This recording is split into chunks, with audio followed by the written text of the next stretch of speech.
वो तीनों एक डॉक्यूमेंट्री मूवी बनाने के बारे में सोच रहे थे। वो वर्ल्ड के टॉप डायरेक्टर बनना चाहते थे। रात के 10 बज रहे थे। वो तीनों इस वक्त शिमला में घूमने आए हुए थे। यार कि आखिर हम किस कॉन्सेप्ट पर डॉक्यूमेंट्री मूवीज बनाएं? अरे यार बहुत सारे कॉन्सेप्ट हैं, किसी भी कॉन्सेप्ट को सिलेक्ट कर लेते हैं।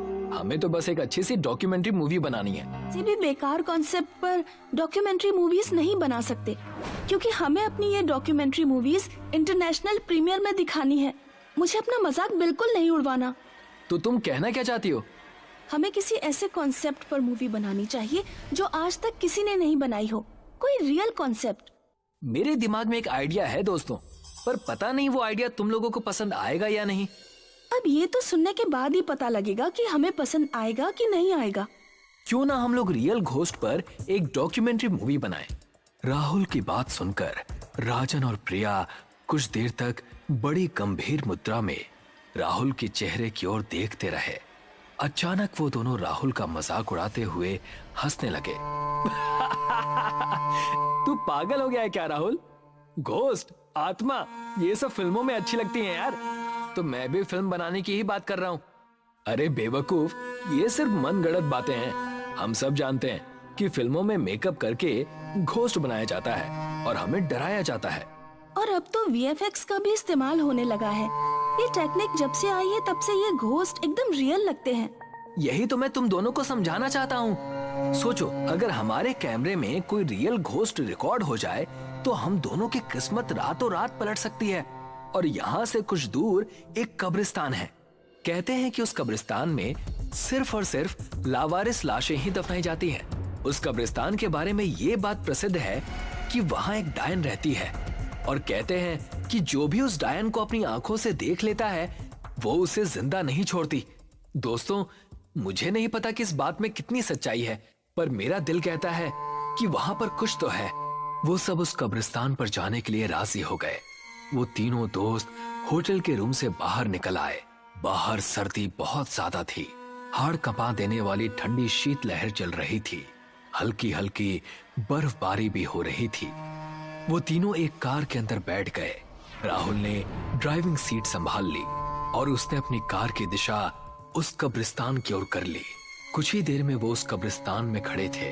पता नहीं क्यों उस कब्रिस्तान के भयावता भरे सन्नाटे को देखकर प्रिया के शरीर के रोंगटे खड़े होने लगे। भयंकर सर्दी में उसके माथे पर पसीने की बूंदें टपकने लगी, मगर उसने इस डर को बड़ी सुंदरता से छिपा लिया। राहुल ने तुरंत वीडियो कैमरा निकाल लिया। राहुल अंधेरे में रिकॉर्डिंग करते ही कब्रिस्तान की गेट से होते हुए अंदर चला गया और उसके पीछे पीछे राजन और प्रिया कब्रिस्तान के अंदर चले गए, जहां घना अंधेरा था। मगर तीनों ने उस कब्रिस्तान के अंदर कदम रखा ही था कि तभी राहुल और राजन के कानों में प्रिया के दिल दहला देने वाली चीख टकराई। प्रिया, क्या हुआ तुम्हें? तुम चीखी क्यों? जल्दी से टॉर्च निकाल राजन। राजन ने तुरंत अपनी टॉर्च निकालकर जला दी, मगर उसने देखा कि प्रिया उसके सामने खड़ी हुई उन दोनों को सवालिया नजरों से देख रही थी। तुम चीखी क्यों? मैं तो बिल्कुल नहीं चीखी, बल्कि मैं तो खुद हैरान हूँ कि मुझे मेरी चीख क्यों नहीं सुनाई दी। मुझे लगता है कि यहाँ कुछ तो गड़बड़ है। एक तो हमें यहाँ पर खुद लेकर आया और ऊपर से अब बोल रहा है कि कुछ गड़बड़ है। तू सिर्फ रिकॉर्डिंग कर। अपने दोस्तों के कहने पर राहुल कब्रिस्तान के अंधेरे में शूट करने लगा।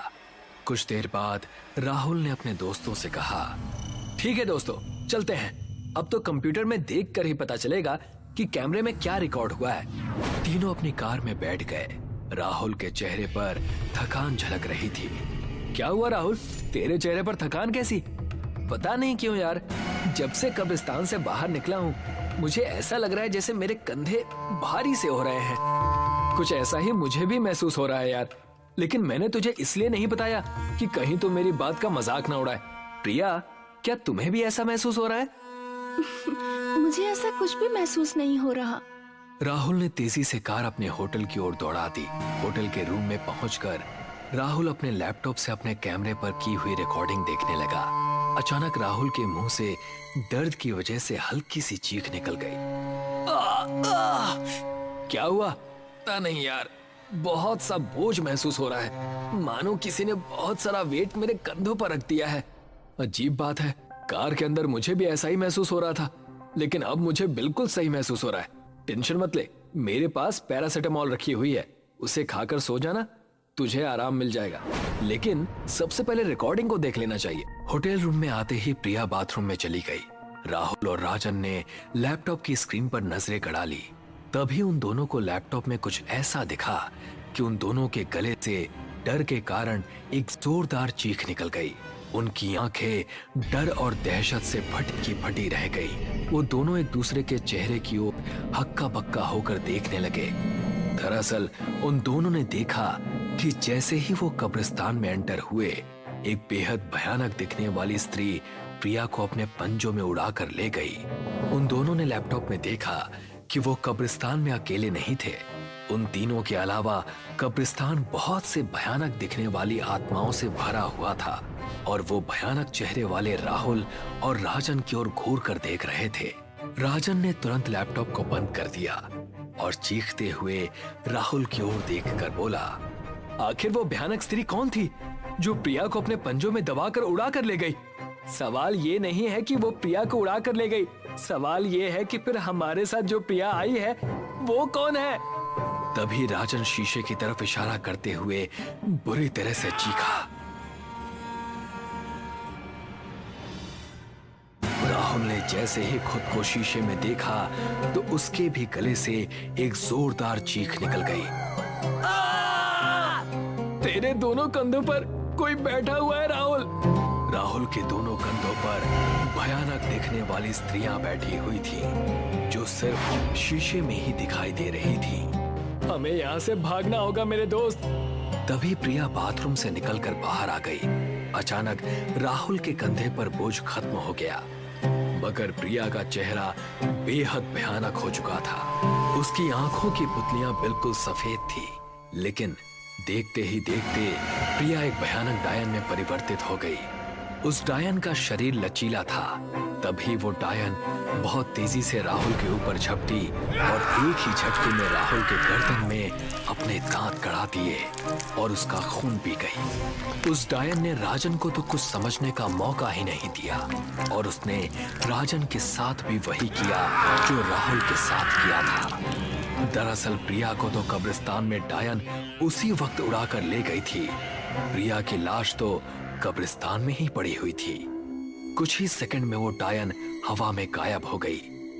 अगले दिन पुलिस को होटल में राहुल और राजन की लाश मिली। पुलिस इंस्पेक्टर करण अपने हवलदार से बोला, इन दोनों की लाशों की हालत देखकर लगता है जैसे कि इन दोनों को किसी जंगली जानवर ने मारा है, मगर इस 5 स्टार होटल में जंगली जानवर कैसे आ सकता है?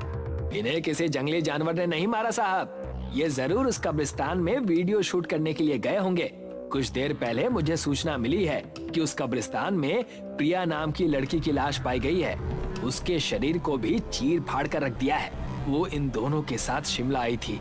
सारा शिमला जानता है साहब कि वहाँ एक डायन का राज है। तुम ये बात दावे से कैसे कह सकते हो? देख नहीं रहे साहब, सामने कैमरा रखा है, लैपटॉप बंद पड़ा है। जरूर ये दोनों कैमरे में उसी डायन को रिकॉर्ड करके ले आए होंगे।